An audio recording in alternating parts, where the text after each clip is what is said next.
শীত পড়ে গেছে। শীত মানেই একটু আলস্য, একটু আরাম, একটু মিষ্টি রোদ, আবার একটু পিকনিক পিকনিক ভাব। কিন্তু শীতের মধ্যে যেরকম আমরা ভ্যাপসা গরম থেকে বেঁচে একটু সুন্দর ভাবে ভালোভাবে থাকার চেষ্টা করি, সেরকম শীতের মধ্যেও কিন্তু বেশ কিছু রোগ লুকিয়ে আছে, যেগুলো কিন্তু আমাদেরকে আমাদের অজান্তেই অসুস্থ করে দেয়। তাহলে আজকে আমরা সেটাই একটু আলোচনা করব যে সাধারণ কিছু মেজার নিয়ে আমরা কিভাবে শীতের রোগগুলোকে অ্যাভয়েড করতে পারি এবং ভালো থাকতে পারি। শীতকালে বেসিক্যালি আমাদের ভাইরাল ফিভার বা যাদের শ্বাসকষ্টের রোগ আছে, ব্রঙ্কাইটিস, অ্যাজমা, সিওপিডি পেশেন্টদের ক্ষেত্রে বা অ্যালার্জি, এই ধরনের রোগগুলো যেমন বাড়ে, তেমনই আবার হার্টের রোগ বা ডায়াবেটিস বা গাঁটে ব্যথা বা বদহজম, খিদামন্দা বা অন্যান্য নানাবিধ সমস্যা কিন্তু আমরা সম্মুখীন হই। ঠান্ডা আবহাওয়াতে ভাইরাস এবং ব্যাকটেরিয়া গুলো সংক্রমণটা বেড়ে যায়। তো সেক্ষেত্রে কি করে তাহলে ভাইরাল ফিভারটাকে আমরা এড়াবো, এটা একটা বড় প্রশ্ন। যদি কারোর জ্বর সর্দি কাশি হয়, তাহলে তার সঙ্গে একটু দূরত্ব মেনটেন করুন, ভিড়টা একটু এড়িয়ে চলুন, প্রয়োজনে মাস্ক পরুন। যাদের কোল্ড অ্যালার্জি আছে বা ডাস্ট অ্যালার্জি আছে, যেহেতু আমার শীতের সময়টা ঠান্ডা হাওয়া বা ধুলোবালিটার পরিমাণ বেড়ে যায়, তাদের ক্ষেত্রে কিন্তু মাস্ক পরাটা একদম বাধ্যতামূলক। তার সঙ্গে সঙ্গে একটু নিজস্ব পরিষ্কার পরিচ্ছন্নতা, হাত ধোয়া বা এগুলোকে মেনটেন করুন যাতে সংক্রমণটা না ছড়িয়ে যায়। যদি আপনার সর্দি কাশি হচ্ছে, তাহলে একটু গরম জলে গার্গেল করা, একটু ভাপ নিন। যাদের সাইনাসের প্রবলেম আছে, দরকার পড়লে একটু স্যালাইন ন্যাজাল স্প্রে নিতে পারেন, কিন্তু অযথা অ্যান্টিবায়োটিক খাবেন না। যদি দেখা যায় যে আপনার অসুখটা এক দুদিনের মধ্যে কমছে না, ভাইরাল ফ্লু এক দুদিনের মধ্যে কমে যাওয়ার কথা, যদি না কমে তাহলে অবশ্যই ডাক্তারের পরামর্শ নিন। পরামর্শ ছাড়া অযথা ওষুধ খাবেন না। এরপরে আসি যাদের শ্বাসকষ্টের রুগী যারা, অর্থাৎ যাদের ব্রঙ্কাইটিস বা হাঁপানি বা অ্যাজমা আছে, সেই সব পেশেন্টদের ক্ষেত্রে তো অবশ্যই শীতকালে ঠান্ডা লাগলে বা শ্বাসনালীগুলো সংকুচিত হয়ে যায়, যে কারণে তাদের ক্ষেত্রে তাদের অ্যাটাকগুলো বেড়ে যায়। তো তাদের ক্ষেত্রে বলবো সবার আগে যেটা দরকার সেটা হচ্ছে ঠান্ডা ওয়েদারটাকে আগে অ্যাভয়েড করুন। সকালবেলা কুয়াশা বা খুব ঠান্ডা ওয়েদারে বেরোবেন না। একটু রোদ উঠলে তবে বেরোন। একটু পর্যাপ্ত পরিমাণে গরম জামা কাপড় পরুন। যে ঘরে থাকছেন সেই ঘরটাকে একটু আর্দ্রতা যাতে থাকে, বা অনেক সময় যেটা হয় স্যাঁতস্যাঁতে ওয়েদার থাকলে সেই ঘরের পরিবেশটাকে একটু পাল্টান, একটু হাওয়া বাতাস খেলতে দিন ঘরের মধ্যে। তার সাথে সাথে বিড়ি সিগারেটের ধোঁয়া, কলকারখানার ধোঁয়া, এগুলোকে একটু অ্যাভয়েড করুন। ঘরের আর্দ্রতাটা একটু বজায় রাখুন। একদম শুষ্ক ওয়েদারে শ্বাসকষ্ট বাড়বে।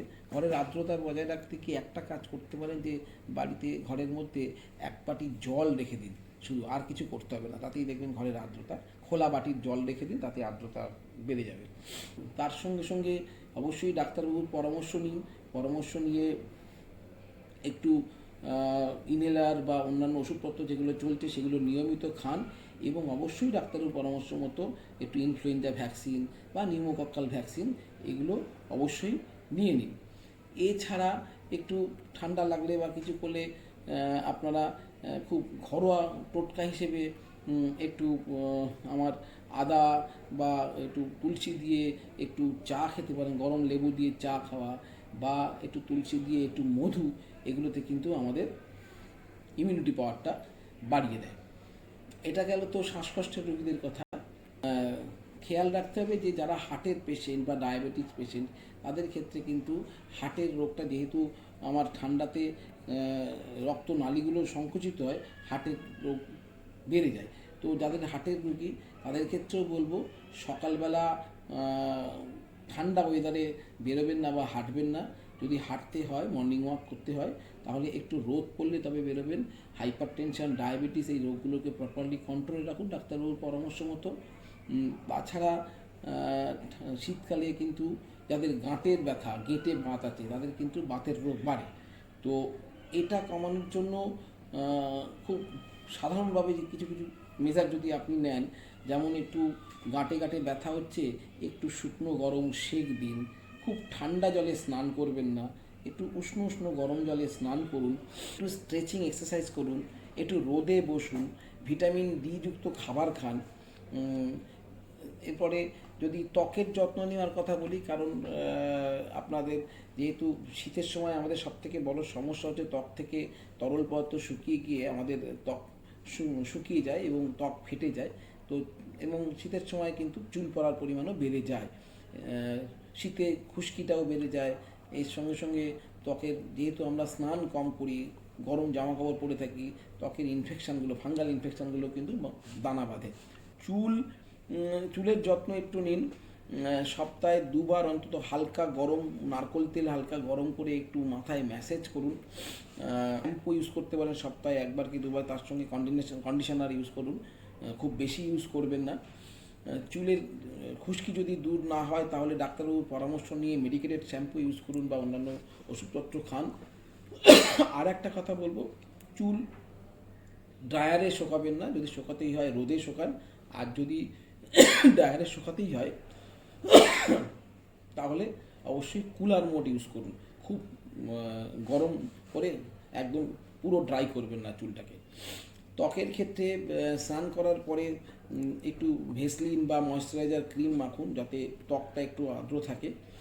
সবথেকে বড় সমস্যা যেটা হয় শীতকালে, সেটা হচ্ছে আমাদের পা ফাটা।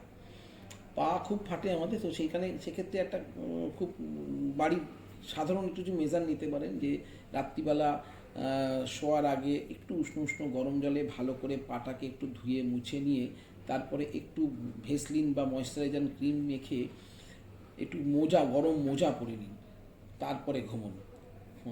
তাহলে দেখবেন অনেকটা কিন্তু পা ফাটাগুলো কমে যাবে।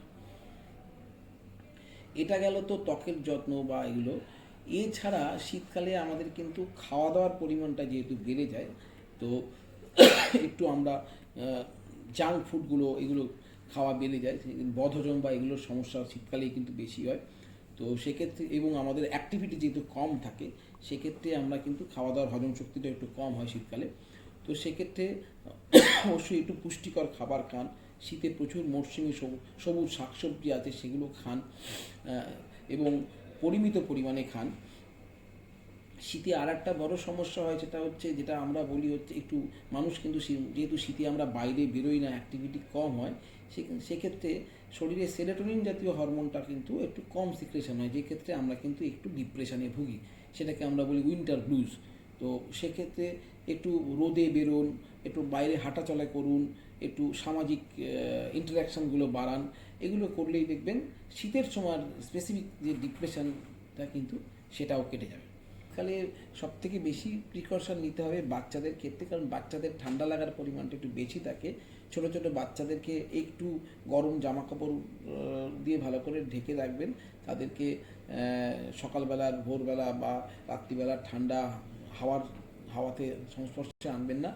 সব থেকে বড় যেটা করবেন সেটা হচ্ছে, বাচ্চারা অনেক সময় খেলতে খেলতে ঠান্ডা মেঝেতে বসে থাকে, সেটাকে একটু অ্যাভয়েড করুন, কারণ সেখান থেকেই ঠান্ডা লাগাটা বেড়ে যায় বাচ্চাদের। তো এবং তারপরেও বলবো যে কোনো রকম সমস্যা হলে কিন্তু গাফিলতি করবেন না, আপনার ডাক্তারবাবুর সঙ্গে অবশ্যই পরামর্শ করুন। শেষে একটা কথাই বলবো, যে শীতকালে সুস্থ থাকুন, আনন্দ করুন, পিঠে পুলি খান, একটু পিকনিক করুন, কিন্তু কোনো সমস্যা হলে অবশ্যই ডাক্তারের পরামর্শ নিয়ে ভালো থাকুন। ধন্যবাদ।